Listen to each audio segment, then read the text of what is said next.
Da, e cam coaptă.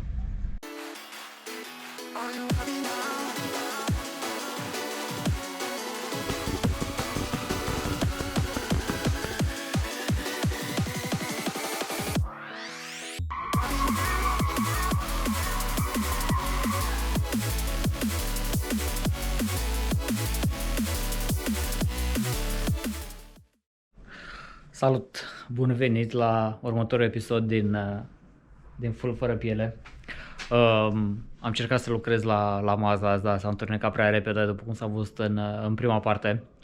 Și am zis dacă tot e ora 5:30 și e întuneric afară să ne mutăm înăuntru și să fac ceva pe care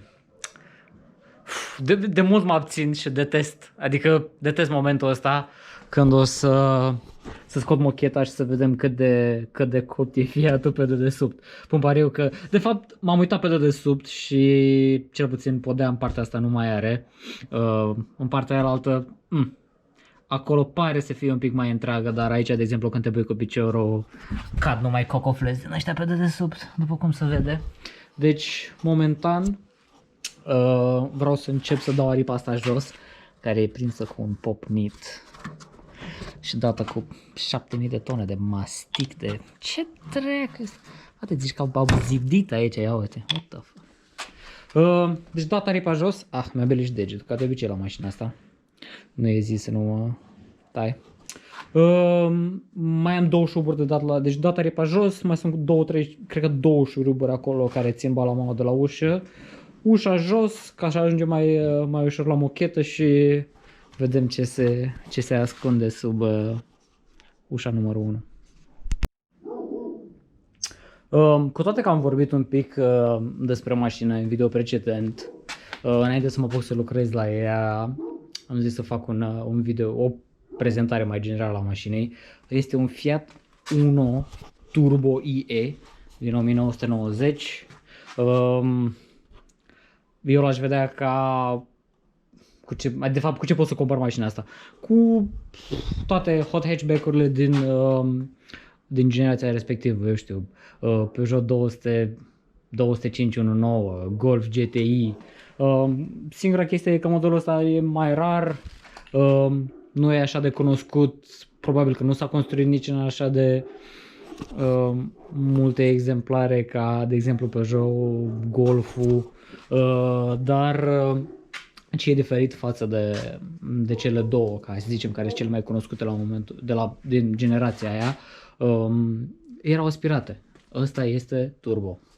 Și sincer asta m-a atras la mașina asta, că are turbo și pentru asta am și decis să încerc măcar să o recondiționez, că după cum o să vedem e destul de coaptă, dar am zis dacă mi-au o mașină de epocă în ghilimele, măcar să fie un pic rapidă, gen să tragă. Ce zic, motorul, toate piesele, câteva lițe momentan sunt demontate spre cutiile de acolo. Interiorul am apucat să-l dezechipez, deechipat, scos scaunele, haionul e aici. În portbagaj, oalele au fost într-adevăr refăcute la un moment dat, nu știu dacă se vede pe întunericul ăsta, dar oalele au fost refăcute într-adevăr, se vede că au fost sudate. Să scot un pic telefonul, să dau un pic de lumină. Oalele au fost într-adevăr refăcute la un moment dat, văd că grunduite, sunt destul de țapene, ce să zic. Vedem cum se scoatem toate astea și asta din partea asta la fel. Sincer pare cam crăpită, dar dacă n-are găuri e ok. Aici, surprinzător de solid, mă așteptam să fie mult mai copt aici. În fine, e o mică gaură, dar nimic nu se poate rezolva. Evidență că mașina a fost trăznită în spate la un moment dat, adică nu mai e nimic drept aici, toate strâmbe și metalul ăsta e strâm, ăsta e strâm, deci a fost trăznit în spate la un moment dat destul de bine, dar n-arată chiar așa de rău. Știu că n-ar trebui să zic asta, dar am văzut mai contorsionate și mai bulite decât asta. Lateralele, așa dacă te uiți de la un metru arată bine, dar când te apropii aia. Niște găuriși pe acolo. Niște găuriși pe acolo. Pe acolo. Niște rugină. Pragul ăsta, Dumnezeu cum e la ce am găsit aici când am dat jos. Dar volanul, n-avea volanul ăsta, volanul l-am cumpărat de la cineva de la Tecuș, de unde sunt eu. E volanul original Momo, nu știu dacă se vede, e volanul original Momo făcut pentru Fiat Uno. Ceasurile originale, nu ca de la schimbător, nu știu dacă e originală. Ca de autor mașina nu are nimic, nu are ABS, are doar servo și servo frână. Nu știu dacă are servo direcție, oare are servo direcție asta? Bă, servo frână văd că are, dar servo direcție nu cred, că nu văd un rezervor pentru servo. Asta e bobina sau ce? Da, bobina, cred că. Bobina, pompa de sălai, frână, lichidul de frână, nu cred că are servo asta, sincer. Uite, wastegate-ul. Da, deci doar servo frânată, servo direcție, pas, lasă, e mai bine așa, mai manly, mai old school, dă-o dracu de servo direcție. Trapă, bineînțeles, dată cu silicon frumos la un moment dat. Vedem ce ieși de aici. Găurile de rigoare. Ce altceva? Cam atât. Jantele originale pe 13. Lipsesc badge-urile alea de 1 Turbo E. Când am luat-o n-avea. Capota am aruncat-o, că era afară. Era cârpită, făcută toată. Farurile erau sparte, bara tot am aruncat, că toate fine. Bara n-aș fi trebuit să arunc, era bara originală de 1 Turbo E, dar am găsit pe internet. Se găsește, diferă un pic la proiectoare și la astea. Pe aici, prin față, ce să mai arăt? Cuptorul la greu, ia uite. O să încerc să pun totuși, dar nu știu dacă am o cheie așa de mare. Să pun pe folia aia de la Vibrochen să vedem dacă înțepeni motorul sau nu. Știu să mă uit la Bogdan, dar nu știu dacă are o tubulară așa de mare. Aia pare de, nu știu, 30. Răcitorul de ulei pentru turbo și rugină. Rugină. Ar trebui totuși să caut o tubulară, o tubulară mare sau cel puțin măcar o cheie să văd dacă se întoarce motorul, dar de la cine am luat-o a zis că ultima dată a mers ca acum 10 ani motorul. Ulei are în ea, după cum se vede. Stai în care asta are joja asta aici. Ups. Uleiul chiar foarte curat, uite, Fiat. Uleiul chiar arată bine. După 10 ani arată bine. Da. Dar primul lucru, după cum am zis, vreau să văd cum arată rugina. Deci să dezechipez tot interiorul, să vedem cum se prezintă la praguri, dacă mai are ceva structură, dacă mai poate fi salvată caroseria asta. Deci să începem cu aripa, ușa și după asta cu mocheta să vedem ce surprize ne ascunde. Nitul ăsta se scoate ușor dacă aș avea bormașina aici, dar din păcate e acasă, am uitat să o iau. O să încerc totuși cu șurubelnița asta electrică, poate o să-i distrug capul ăla, dar din păcate nu cred, așa că o să trecem la forță brută. Stai tată, ce ai zis că trebuie șurubelniță? Așa, uite că a ieșit super ușor. Sunt curios dacă aripa asta e originală sau e aftermarket, că dacă e originală, aș vrea să încerc să o salvez totuși, un fir random. Asta, uite, are harness, are ăsta aici. Și acum sunt curios cu ce mai, hai să luăm asta un pic de aici. Sunt curios ce o mai ține aici. Ar trebui neapărat să-mi iau lanterna aia de acasă. Multe chestii care le am acasă. Lasă-mă să ghicesc. Alte popnituri la Saftei. Cum poți să dai? Mamă, dar da 3 fix în forma așa de triunghi să fie treaba bună. E clar. Șurubelnița și ciocanul din nou. Deci, mai avem 3 nituri care trebuie să rezolvate. Să folosesc. Mă așteptam să o pună mai multă rezistență. Până și niturile scoaptă pe mașina asta, nu cred.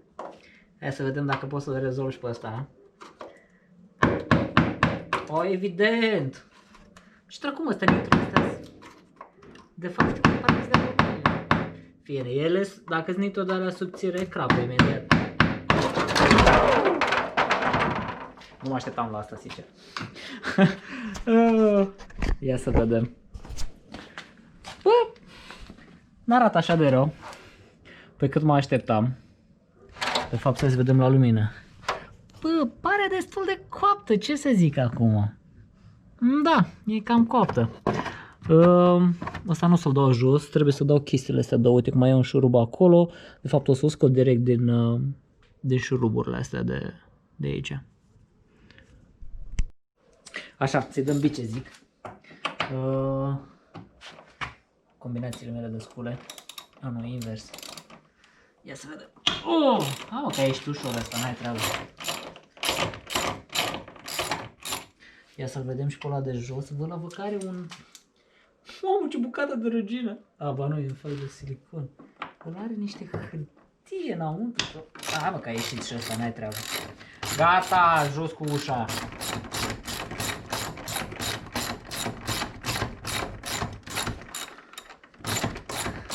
N-ar fi fost bun un pistol de la electric să faci acum imediat să-l dai jos. Da? Na, hai. Facem muncă patriotică aici. Aha, să mai arăt o chestie la care m-am gândit și sper să fie destul de folositoare. Hai mă, ieși. Da. Mamă, să mai ține doar în șurubul ăsta, efectiv. Da, sper să nu cadă. N-are de ce să cadă. Ia să vedem. Tam, tam, tam, tam. Hai mă. Uai, lei, mamă. Ce se întâmplă aici?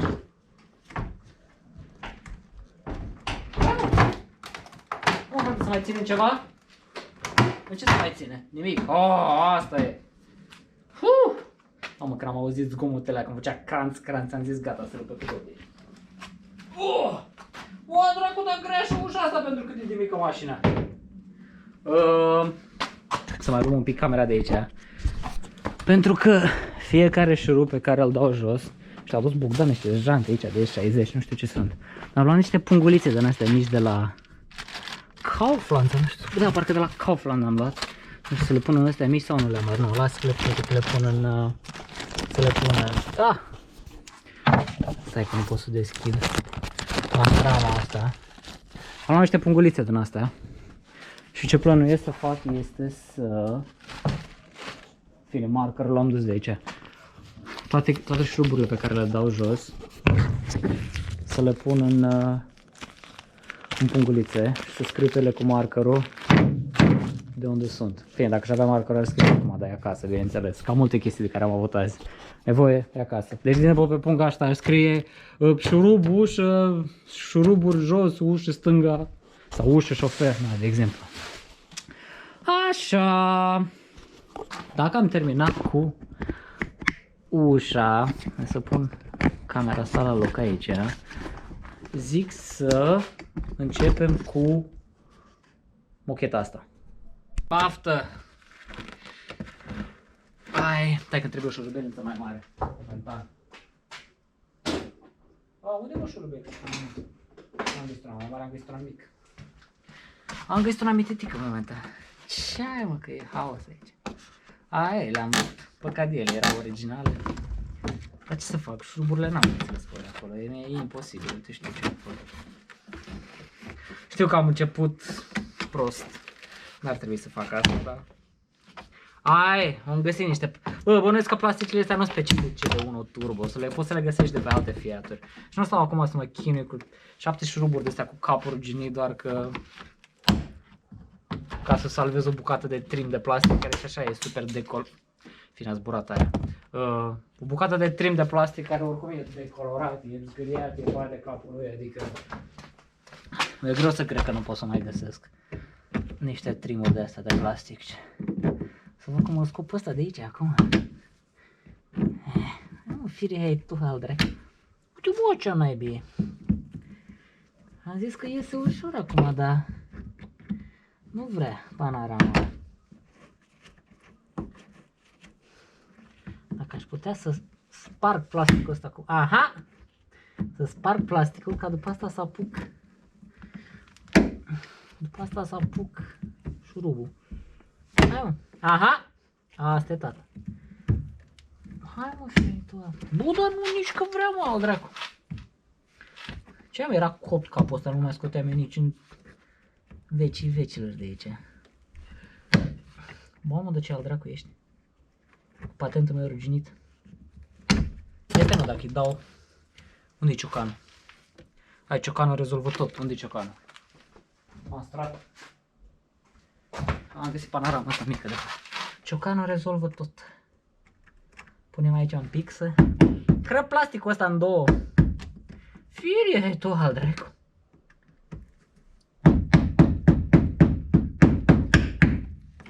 Aha, aha, aha, aha. Asta e tot. Gata. Hai mă. Bă, da, dracu-i mă plasticul ăsta să moară Jana. Uite mă, nici acum nu vrea.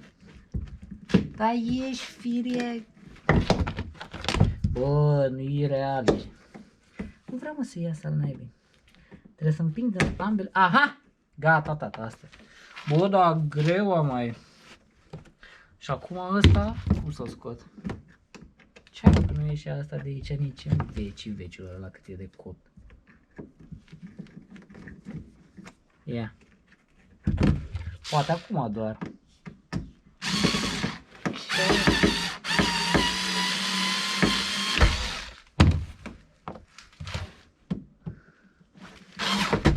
De curiozitate, oare este ăsta dacă mă apăs pe el? Nicio șansă. Absolut nicio șansă. A, uite, văd că trebuie să mai scot de pe sub plastic. A, ba nu, plasticul ăsta a ieșit, dă-l dracu. Ăsta a ieșit. A, trebuie să scot. A, centura, mă, că partea aia le-am scos. Trebuie scoase astea de la centură. Deci, hai să facem la fel și cu ăsta. Să scap de căcatul ăsta de carcasa asta de plastic. Care mă încurcă aici. Bucăți sari peste tot. A, sau tot timp când nu lovește GoPro. E în regulă. M-am cam încins. Așa, am scăpat de ăsta. Eu cred că mocheta are loc să iasă peste... Să iasă oare peste șurub de tot? De ce nu? Ia stai să văd. A, da, mă, are loc să iasă. Ia uite. Top! Să o scot oare totuși? Hai să scoatem bucățele astea mari de aici. De cât ori fi astea? Par destul de țape șuruburile.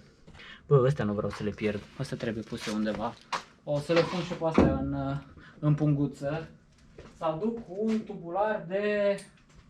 Hai că aduc toată trusa. Trebuie ceva mare. Cred că de 14, mai mult ca sigur. Ia să vedem. 14. 14? Mai periculos de 14. 17? 17. Ia să vedem. Oh, nu intră? A, asta e cricket mare. A, lol. Ok. Clar, trebuie să aducem cricketul la Barosan. Unde e? Așa, am găsit cricketul Barosan. Trebuie 17, am zis? 13, 22, prea mult. Cam mult. 17, gata. Asta e cricket mic, asta e tubular mic. What the fuck? Bă, ceva nu e în regulă aici. Nu-mi place. Astea sunt mici, astea sunt mari. Asta de cât e? 13. 17. Nice. Gata. Am scos culile alea bune de la Craftsman pentru proiectul ăsta. Nu mă joc. Așa o strâng. Da. Așa se face. Deci toată centura de siguranță se ține în bara asta metalică, întortocheat așa, care se prinde cu astea două șuruburi. Oh! Bă, dar lung mai e mă șurubul ăsta. În fine, bănesc că așa și trebuie să fie dacă ține centura de siguranță, nu? E destul de important. Așa. Am scos șuruburile astea două. Bă, dar lung mai e mă șurubul ăsta. Asta nici nu pot să scol la mână încă. Mai trebuie dat.